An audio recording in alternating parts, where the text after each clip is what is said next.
So, hello students, welcome to M Square Maths Mantra One Shot One PYQ series day 14. So, in this net question, it is given that at z is equals to 0 point, the function f of z is equals to this has removal singularity, pole, essential singularity, residue. So, overall यहाँ पे हमसे singularity की बात पूछी जा रही है at z is equals to 0 point. So हम क्या करते हैं, सबसे पहले हम z is equals to 0 point पर अपने फंक्शन की लिमिट चेक कर लेते हैं कि हमें इसकी क्या लिमिट मिल रही है. So it becomes e power z plus 1 divided by e power z minus 1. So it is e power 0 which is 1 plus 1 divided by 1 minus 1 and hence it is 2 by 0. So it is infinity.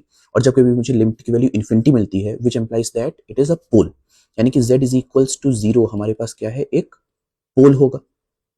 Clear. So it is not a removable singularity, it is a pole, it is not a essential singularity. So अब यहाँ बात आती है क्या fourth option true है.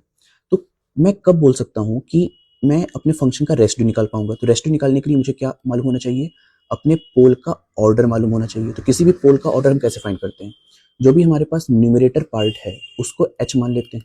जैसे ही मैंने इस न्यूमरेटर पार्ट को h माना, so let's suppose we have h is equals to e power z minus 1 और z इज इक्वल्स टू 0 पर अगर मैं अपनी वैल्यू चेक करूंगा सो इट इज 0. फिर अगर ये 0 आता है तो मैं फर्स्ट डेरिवेटिव निकालूंगा, that is e power z. और फर्स्ट डेरिवेटिव पर अगर मैं 0 पर चेक करूं अपनी value, so it is 1, it is not equals to 0. So जहां पर मुझे नॉन जीरो वैल्यू मिलती है उसका ही ऑर्डर, यानी कि यहाँ क्योंकि 1 ऑर्डर है तो ऑर्डर क्या हो गया, बिकॉज मैंने फर्स्ट डेरिवेटिव किया और उस पर मुझे नॉन जीरो वैल्यू मिला, so order will be 1. It is a short trick to find the order. तो यानी कि जो मेरे पास पोल है, pole z is equals to 0 has order 1, क्योंकि इसका ऑर्डर हमारे पास 1 है.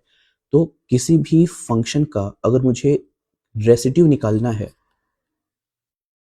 z is equals to 0 point पर जिसका ऑर्डर हमारे पास 1 है, यानी कि वो एक सिंपल पोल है, तो उस केस में हम क्या करते हैं, न्यूमरेटर जो कि e पावर z प्लस 1 है, डिनोमिनेटर का differentiation e power z under limit. So limit z tends to 0. So this becomes 1 plus 1 divided by 1, it is 2. So yes, residue is 2. So option number D is also correct. So the correct option in this question will be B and D are my correct answer. Thank you.